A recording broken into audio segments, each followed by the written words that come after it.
Let's talk about this anyone but Shedeur narrative that the Cleveland media and national media are trying to shove down our throats.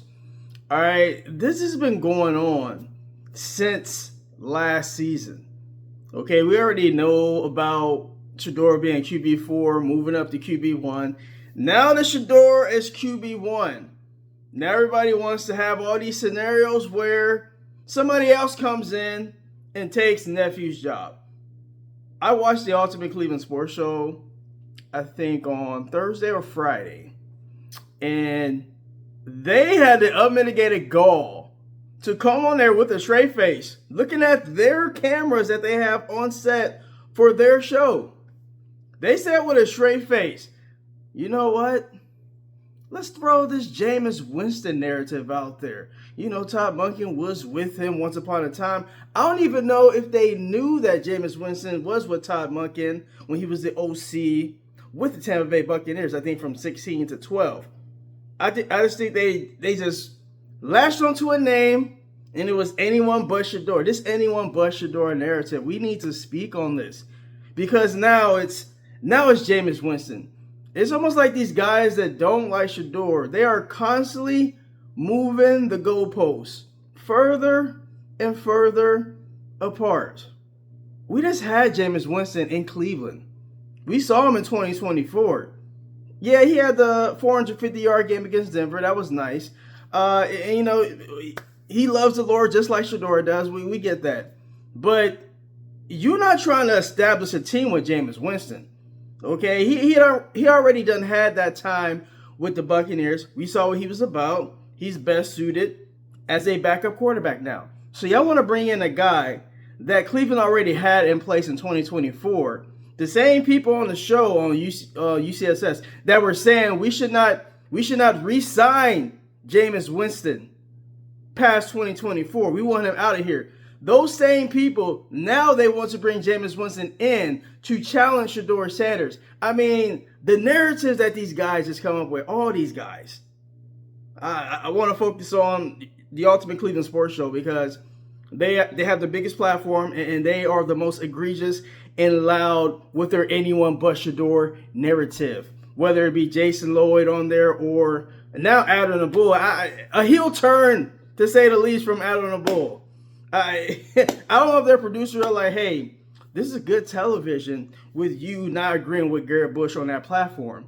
Because it seems within the last month or so, Adam the Bull, he seemed to be cool with the other black hosts on the show, Garrett Bush and Tyvis Powell. It seems more now that they want him to be kind of an opposing viewpoint for more clicks. I mean, it's working. People are clipping it. People are talking about it.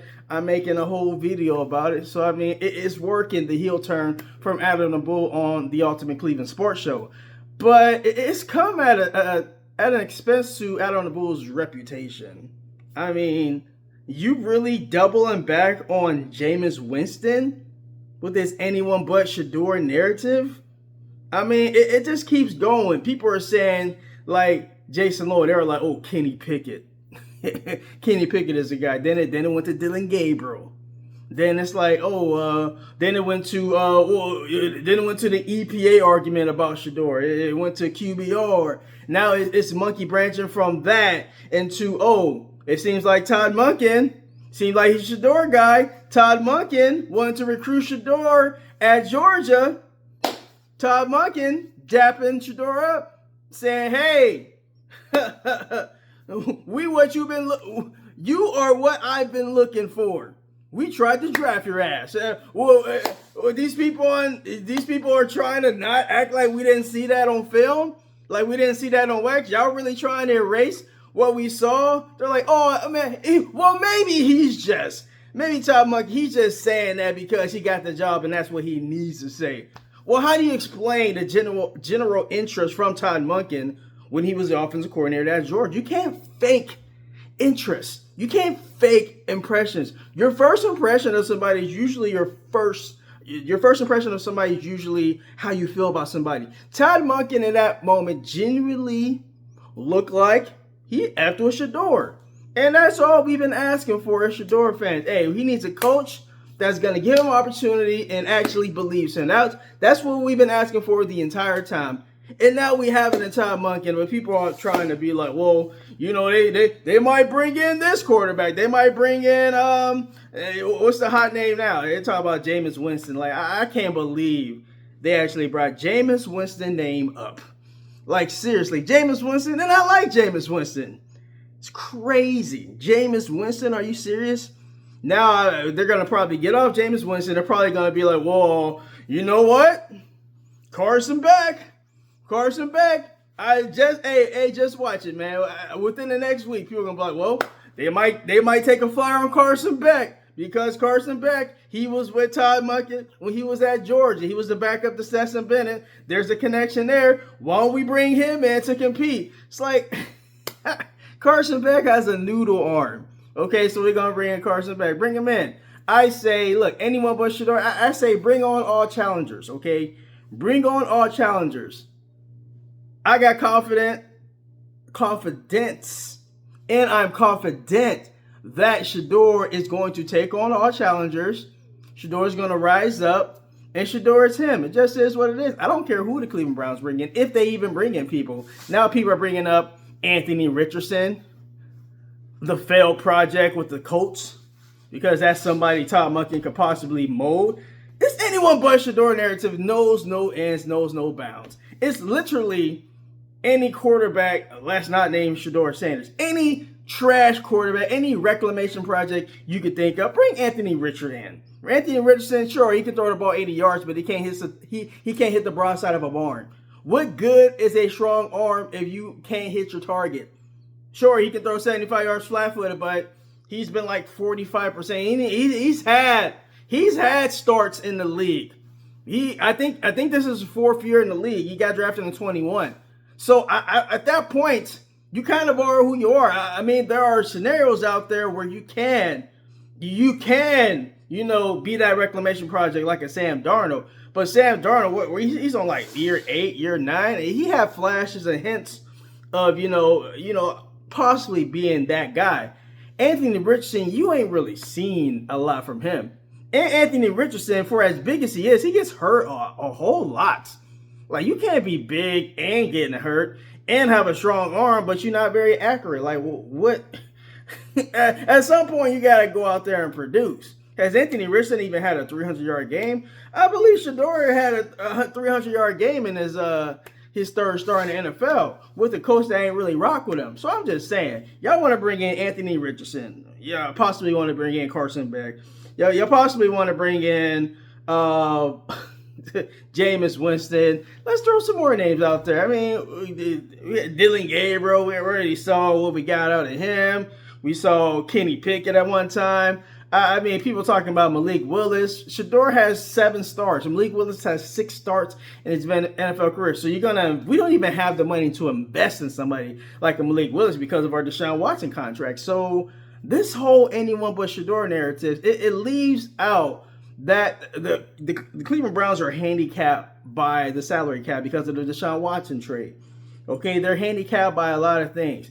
Okay, so yeah, if they want to pick a quarterback in the first round, they could, but it doesn't make much sense to tie up more money to the quarterback position when you're paying Deshaun. You're going to be paying Deshaun a lot past this season, some residual income. So it's not like the Cleveland Browns are going to be done with the Deshaun Watson contract after this season. They're gonna be paying, I think, Deshaun throughout, 20, the next 2 seasons after 26. So that's what happens when you kick the can down the road. You're still going to have salary cap attached to the contract because they keep restructuring and they keep putting money off to the side. So, there's a money issue. Then there's a talent issue. Okay, y'all really want to bring in, I saw a list of quarterbacks that they had on the Ultimate Cleveland Sports Show. And it was just a bunch of quarterbacks, a bunch of retreads. It's like they really scraping at the bottom of the barrel. Isn't that what they did in 24? Look how that worked. Okay, between Joe Flacco and between Kenny Pickett, you know how many games they won for the Cleveland Browns? 1 game. And Kenny Pickett didn't even start for the Cleveland Browns. So they're trying to do the exact same thing that they did at the beginning of the 25 season. and try and do it for the 26th season. It's almost like these Cleveland media members, they don't want the Cleveland Browns to be good. It's like they want them in a perpetual loop where they suck. You can write articles and trash the Cleveland Browns, and then we're back to square one. We're doing it all over again. You guys act like we don't see this. Like I said, there was somebody that came out and said, I don't even think these Cleveland media guys like Cleveland Browns football. And I really believe that. Like Adam the Bull is a Cincinnati Bengals fan. Jason Lloyd, I don't know that Jason Lloyd even likes the Cleveland Browns. Garrett Bush likes the Cleveland Browns. These people that talk about the Cleveland Browns, some of them don't even like the Cleveland Browns. Like, how are you talking about the Cleveland Browns? I understand that's your job. How are you talking about the Cleveland Browns and you don't even like the Cleveland Browns like that? You can tell by my videos that I genuinely like the Cleveland Browns. I am a Cleveland Browns fan, so it comes off in how I present myself. I've said before, I'm a Cleveland Browns fan. On top of being a Shedeur Sanders fan, I'm a Cleveland Browns fan. If, God forbid, they do something to Shedeur, they trade him away for whatever reason, or they cut him. I mean, these things aren't going to happen. I'm just laying them out as hypotheticals. Yeah, look, they ain't doing any of that. Shedeur's going to be the QB1. He's going to get first crack at it. And I don't know why people are so trepid about it. You guys are acting like Shedeur. Y'all didn't see Shedeur have a pretty good season, considering everything that was laid at his feet. Okay? People are acting like Peyton Manning didn't have 28 interceptions in the season. John Elway was like, he had a rating of 57 or 58 in his rookie season. We have seen seasons where rookie quarterbacks haven't looked their best, but there's talent there. We see that with Shedeur. We see that there's talent there. And people just want to attach all of these negative connotations onto Shedeur based on 7 games, based on because they don't like him. And it's reflective in this anyone but Shedeur narrative that's out there. This anyone but Shedeur narrative is just crazy on the surface because you're trying to say that all these quarterbacks that aren't even that good should come in and replace Shedeur. It's like you have a quarterback in Cleveland and Shedeur that is popular and people like him. You're going to get more eyeballs to the team, the Cleveland Browns. People wasn't even rocking with the Cleveland Browns. Like, I'm a Cleveland Browns fan through and through, but I understand where the Cleveland Browns are in the pantheon and the hierarchy of the fans out there. I understand that we are really like at the bottom. I understand that fully. I understand that. Shedeur has risen us up in the favor of national media. And, I mean, why wouldn't you want that? You want to go back to where the Browns were irrelevant. I literally had people that were like, well, how come nobody talked about the Cleveland Browns in national media? Well, now they're talking about the Cleveland Browns. And some of y'all goofy people are out there like, well, we don't want Shedeur on our team. Now, you just asked for the Browns to be talked about in national media. You have somebody that's a lightning rod that can go out there and possibly be a franchise quarterback in Shedeur Sanders, and now you're trying to drive him away. What sense does that make? That doesn't make any sense at all. But, I mean, anyone but Shedeur, these narratives are going to be constantly out there. They're going to keep moving the goalposts. They're going to, next week and the next month, until Shedeur is named the QB1, which I think everything that has transpired with the Cleveland Browns in the past 6 months has led to this point where Shedeur is going to be the QB1 going into training camp. All right, let me go through the whole laundry list of things that had to happen for Shedeur to get to this point, and I'll end the video right there. Okay, Shedeur was QB4 in training camp. So they traded Kenny Pickett away. So he was QB3 going into the season. Okay, so they had Joe Flacco start. He started 4 games. He was 1-3. Very uninspired football by Joe Flacco. So they trade Joe Flacco away to the Cincinnati Bengals. Dylan Gabriel is now the starting quarterback. Shedeur Sanders is the backup. Dylan Gabriel had 7 starts out there. Dylan Gabriel really didn't show any promise. Dylan Gabriel didn't throw the ball over 35 yards. Dylan Gabriel played it safe. Dylan Gabriel is exactly what Kevin Stefanski wanted him to do. He wanted him to be safe, within structure, on time, but really never taking any chances. Okay, so Dylan Gabriel gets a concussion against the Baltimore Ravens.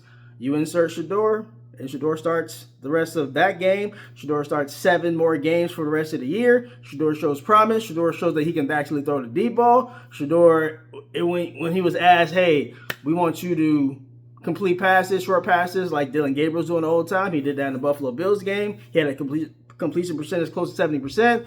All right, we want you to go. We're going to expand the playbook.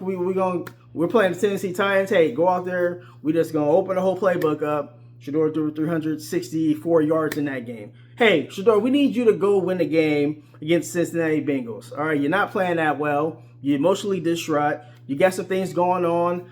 He mentioned that he was going through it, and he was going through. I forget what the word he said, but I'll just sum it up. He was pretty much going through mental warfare with the Lord. There were some things that was transpiring in his life, so he wasn't really feeling up to the challenge mentally. Even with that, Shedeur still wins the Cincinnati game, not playing well. Last drive, you need a field goal to win the game. He drives them about 35, 40 yards. I don't care about the distance.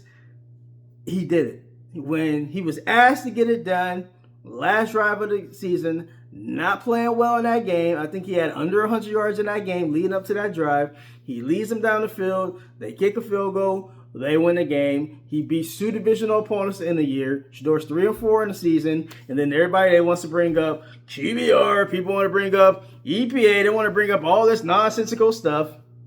And it's like, look, Shedeur worked his way from QB4 to QB1.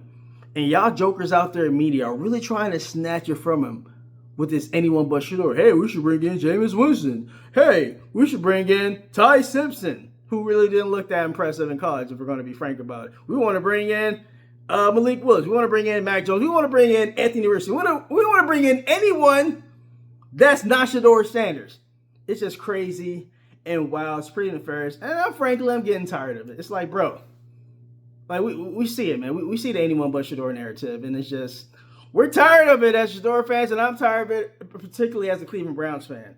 It's like, bro, can we see Shedeur in a system where he's the main guy, and if he's not the main guy, it'll show up on the field, okay? But we don't know what Shedeur Sanders looks like with a whole training camp where he's the guy, he's the QB1, a whole training camp with the offense that curtailed to him, and a regular season game where he has everybody that's healthy around him. He has a healthy line, he has healthy receivers, and he has a game plan that is curtailed to him, and he doesn't have he doesn't have a coach that's trying to sabotage him.